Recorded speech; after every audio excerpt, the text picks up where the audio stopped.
Welcome to my YouTube channel. मेरा नाम निधि है और आज हम डिस्कस करने वाले हैं ऑब्सेसिव कंपल्सिव डिसऑर्डर के बारे में। इसके अंदर हम पढ़ेंगे कि ओसीडी की डेफिनीशन क्या होती है, साइकिल क्या होती है, ओसीडी की टाइप्स क्या होते हैं, कॉजेज़ कितने प्रकार के होते हैं, सिम्टम्स क्या हैं ओसीडी के, डायग्नोसिस क्या है और मैनेजमेंट क्या है। तो आइए वीडियो को शुरू करते हैं। सबसे पहले हम पढ़ेंगे कि ओसीडी की डेफिनीशन क्या होती है। तो आइए शुरू करते हैं। Obsessive compulsive disorder is an anxiety disorder where people have repeated thoughts, feeling, ideas or behavior that make them feel driven to do something. यानी the person often complete to behaviour to gets rids of the obsessive thoughts. यानी कि OCD एक anxiety disorder है जिसमें person के दिमाग में unwanted, repeated और डिस्टर्बिंग थॉट्स यानी ऑब्सेशन आते हैं। इन थॉट्स को कंट्रोल करना मुश्किल होता है। उन्हें कम करने या उनसे रिलीफ लेने के लिए पर्सन बार बार कोई एक्शन या बिहेवियर करता है जिसे हम कंपल्सन कहते हैं। मतलब कि ऑब्सेशन का मतलब होता है विचार, यानी ये ऐसे थॉट्स या इमेज होते हैं जो बार बार आते हैं और पर्सन उन्हें इग्नोर या कंट्रोल नहीं कर पाता। एग्जाम्पल अगर देखें, जैसे बार बार लगना कि हाथ गंदे हो गए हैं या जम्स लग गए हैं या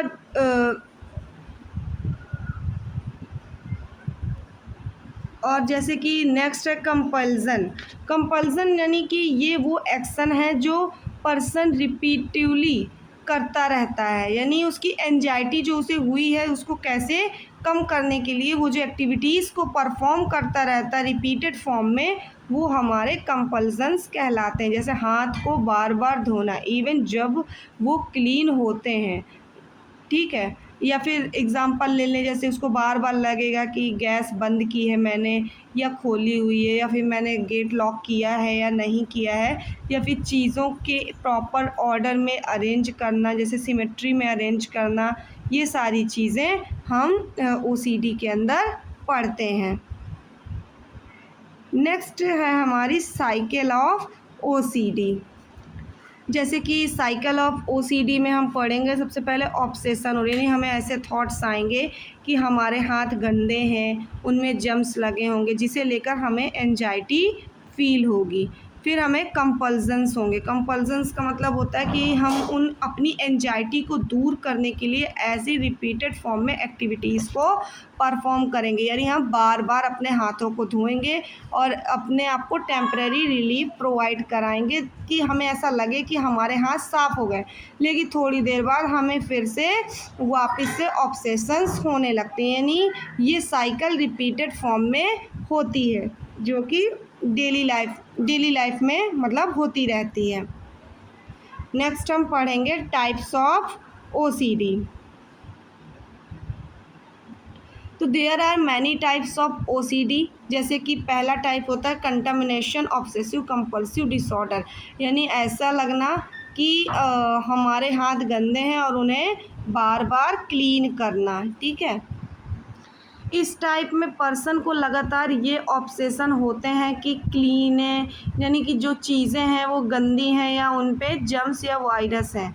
इस ऑब्सेशन की वजह से कंपल्सिव डिसऑर्डर होते हैं, जैसे कि हाथ बार बार धोना या फिर कपड़े बार बार चेंज करना या किसी सरफेस को टच करने से बचना या क्लीनिंग सप्लाइजेस का ज़्यादा यूज़ करना। जैसे कि एग्ज़ाम्पल अगर हम देखें तो किसी ने दरवाज़ा हैंडल टच किया तो पेशेंट सोचेगा कि ये गंदा है और तुरंत हाथ 10 से 20 बार धोएगा।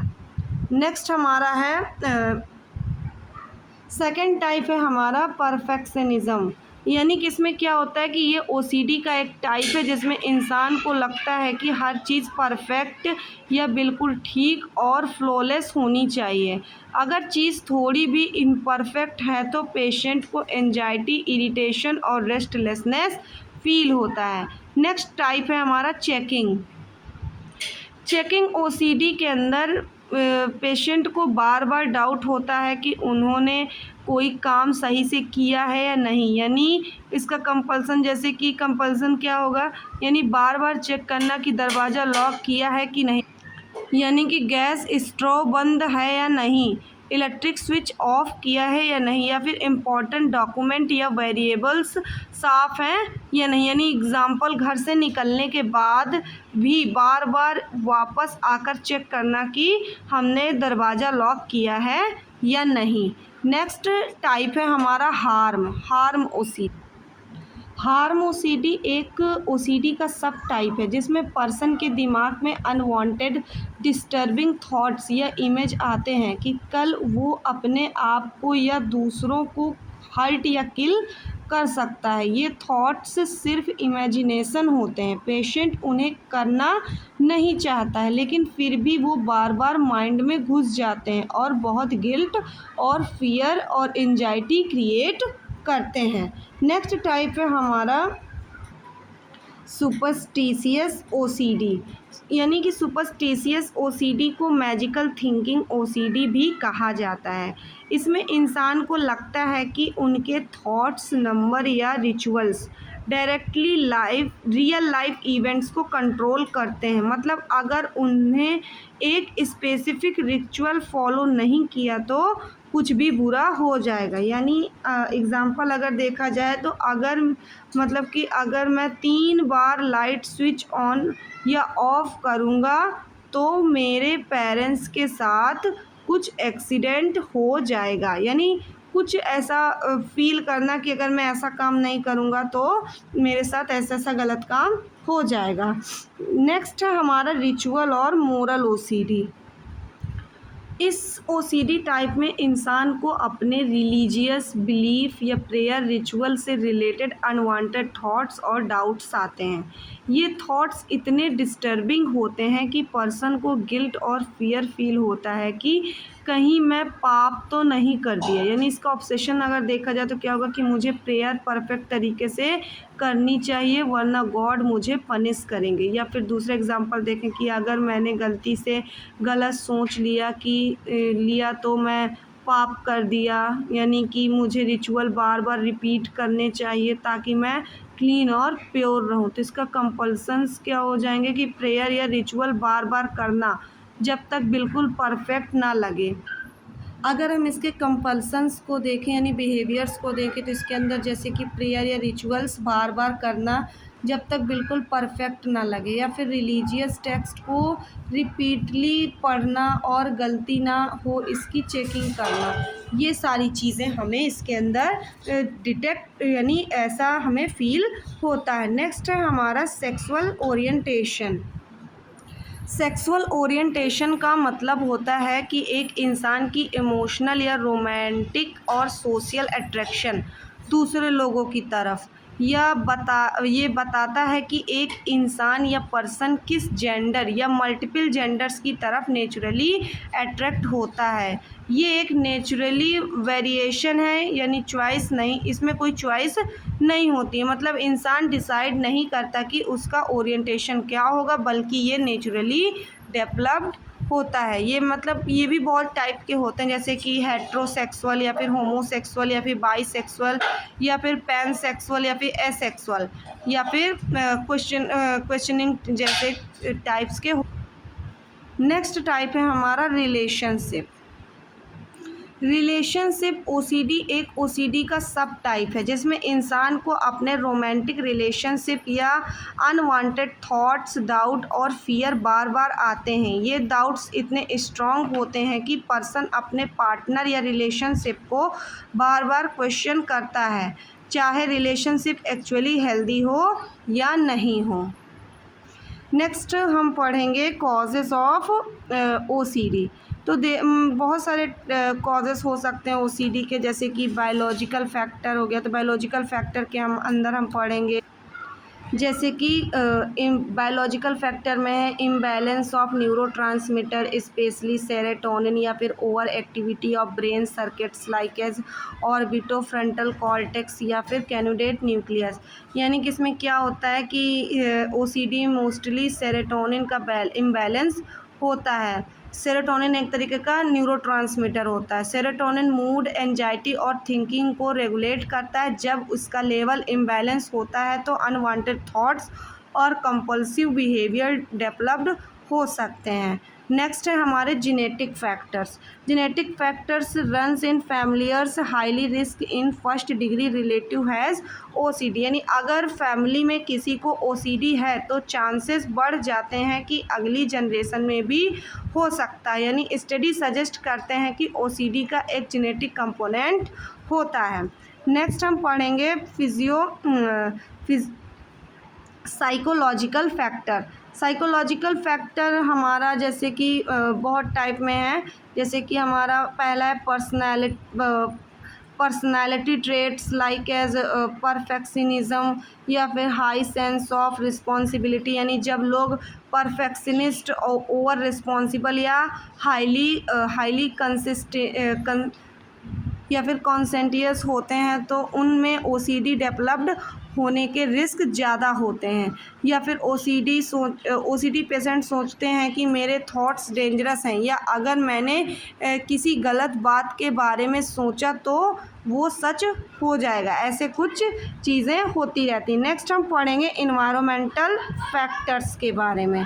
इन्वायरमेंटल फैक्टर्स के अंदर जैसे stressful life event, childhood trauma और इन्फेक्शियस या फिर पैंडाज इन चिल्ड्रंस, जैसे कि इसके अंदर जैसे फैमिली प्रॉब्लम्स हो गए, ब्रेकअप्स हो गए, जॉब स्ट्रेस हो गए या किसी लव्ड वन का लॉस होना, या फिर स्ट्रेस ओसीडी के सिम्टम्स को ट्रिगर या वर्सन कर सकता है। जैसे कि चाइल्डहुड एक्सपीरियंस या फिर स्ट्रिक्ट या ओवर कंट्रोल्ड पेरेंट्स या ऐसे इन्वायरमेंट जहाँ गलती की सज़ा ज़्यादा होती हो, ऐसी चीज़ें हमें ओसीडी डिसऑर्डर के कॉज होने के चांसेस को बढ़ाती है। नेक्स्ट हम पढ़ेंगे सिम्टम्स ऑफ ओसीडी। जैसे कि पहला सिम्टम है फियर्स ऑफ कंटामिनेशन, जर्म्स और इलनेस, यानी कि ऐसा मन में डर बना रहना कि हमारे हाथ गंदे हैं ये और जर्म्स प्रेजेंट है और हमें बीमारी कॉज हो सकती है। जैसे कि कंसर्न विद सिमेट्री या फिर ऑर्डर लाइन और एक्सट्रैक्टनेस या फिर एक्सट्रैक्सिव इंटरेस्टिव सेक्सुअल और टाबू थॉट्स या फिर एक्सेसिव हैंड वॉशिंग, क्लीनिंग और ग्रूमिंग या फिर अरेंजिंग आइटम्स और object in the precise manner या फिर सीकिंग रीअक्रेंस फ्रॉम अदर्स या फिर काउंटिंग, ट्रैपिंग और रिपीटिंग स्पेसिफिक वर्ड साइलेंटली। ये सारे कुछ मेन सिम्टम्स होते हैं ओसीडी के। नेक्स्ट हम पढ़ेंगे diagnosis of OCD. Diagnosis of OCD के अंदर हम जैसे कि पहले हम क्लिनिकल इंटरव्यू हम DSM-5 क्राइटेरिया के मुताबिक ले लेंगे, या फिर हम उसके मस्ट इंक्लूडेड करेंगे, ऑब्सेशंस को चेक करेंगे या फिर कंपल्सन्स को चेक करेंगे।